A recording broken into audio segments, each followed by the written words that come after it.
جی السلام علیکم ناظرین، ڈیلی بزنس میں آپ کو خوش آمدید اور میں ہوں منصور خان۔ ناظرین، جس طرح کہ آپ کو معلوم ہے اپنے اس پروگرام میں ہم کوشش کرتے ہیں کہ ملک کے اقتصادی اور تجارتی تعلقات پر جو ہے وہ بات کریں، جو ایشوز اس وقت ہمارے ملک میں چل رہے ہیں اور جن ایشوز کو فوکس کرنے کی ضرورت ہے اس پر ہم بات کرتے ہیں، ان کو ہائی لائٹ کیا جائے اور جو خامیاں کسی حد تک موجود ہیں اپنے موجود گیسٹ سے، اپنے ماہرین سے ان خامیوں کو ہائی لائٹ کرنے کی کوشش کرتے ہیں اور ان کی نشاندہی اس لیے کی جاتی ہے تاکہ آپ تک وہ نشاندہی جو ہے پہنچے، حکومت تک وہ نشاندہی پہنچے اور ان کو دور کر کے پھر اپنی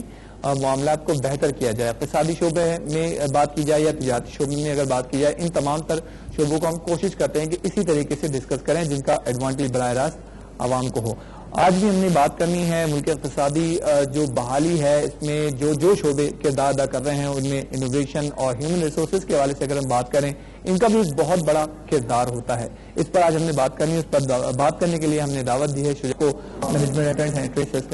مختلف کمپنیز کو پرووائڈ کرتے ہیں جو اس وقت ہماری اس شعبے کے اندر ہے، کس طریقے سے ہمارا جو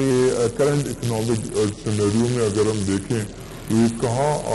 پر ہم اس وقت موجود ہیں، اس پر ہمیں بات کرتے ہیں، اسی سے آغاز کرتے ہیں۔ السلام علیکم شجاع صاحب۔ وعلیکم السلام۔ شجاع صاحب، کس طرح جس طرح میں نے بھی اپنے آغاز میں کہا کہ کس طرح آپ دیکھ رہے ہیں جو موجودہ آپ کو معاشی صورتحال نظر آ رہی ہے، ہیومن ریسورسز کا کردار کتنا زیادہ اہم نظر آتا ہے آپ کو؟ بسم اللہ الرحمن الرحیم۔ السلام علیکم مسعود، تھینک یو ویری مچ۔ مسعود دیکھیے، ٹو اسٹارٹ آف وتھ، اگر آپ اکانومی کی بات کریں، جی ہاں، اکانومی بیسکلی کمپنیز اور مختلف ادارے جو اس میں کنٹریبیوٹ کر رہے ہوتے ہیں ان کی ایک سمیشن ہوتی ہے، ان کا ایک سم ہوتا ہے۔ ٹھیک، کہ کوئی بھی اگر آپ اکانومی کو بریک ڈاؤن کرنا شروع کریں تو اس کی اگر بزنسز میں بریک ڈاؤن کرنا شروع کریں تو آپ اس کو بیسکلی سیکٹرز میں بریک ڈاؤن کر رہے ہوتے ہیں۔ فار انسٹنس جیسے آپ کے پاس آٹو موبائل سیکٹر ہے، ٹیکسٹائل ہے، آپ کے پاس انشورنس ہے، بینکنگ ہے،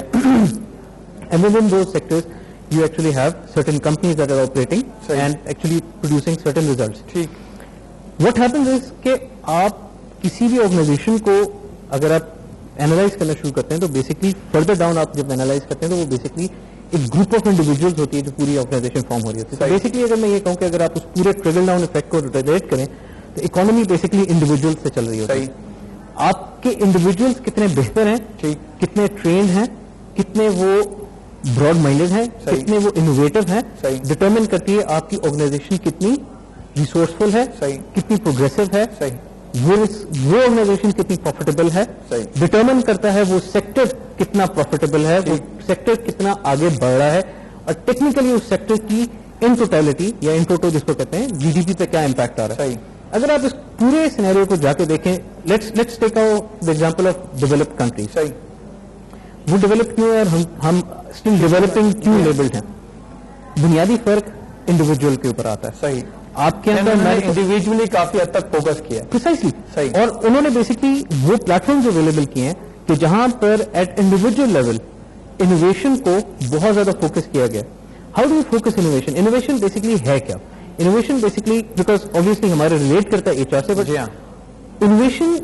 ریلیٹ کرتی ہے اس آئیڈیا سے جو کہ ہے ویلیو فار منی۔ صحیح، آپ کتنا ویلیو فار منی اپنی آرگنائزیشن کے لیے ڈرائیو کر رہے ہیں، ٹھیک، انفیکٹ آپ کتنا ویلیو فار منی اپنے کسٹمر کے لیے ڈرائیو کر رہے ہیں۔ اس کو ڈرائیو کرنے کے لیے، اس سوچ کو لانے کے لیے ضروری یہ ہے کہ آپ کی آرگنائزیشن سے جو لوگ کام کر رہے ہیں وہ اس سوچ کے ساتھ بیٹھے ہوں کہ وہ اپنے کسٹمرز کو کیا ویلیو فار منی دے رہے ہیں۔ ٹھیک، Now the reason that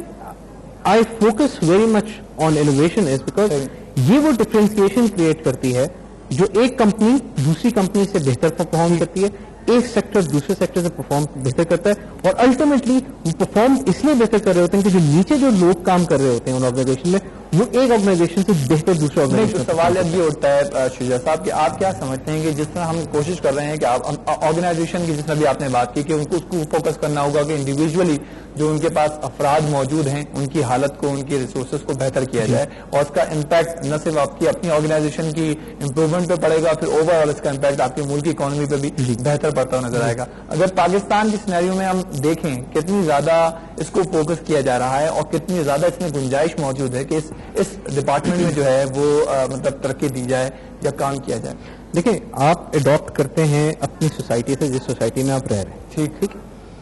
میرا آپ سے سوال یہ ہوگا کہ آپ کی سوسائٹی میں ایجوکیشن کو پہ کتنا فوکس ہے؟ ٹھیک، ایجوکیشن جنرلی سوسائٹی میں کس پرائرٹی کے اوپر ہے؟ صحیح،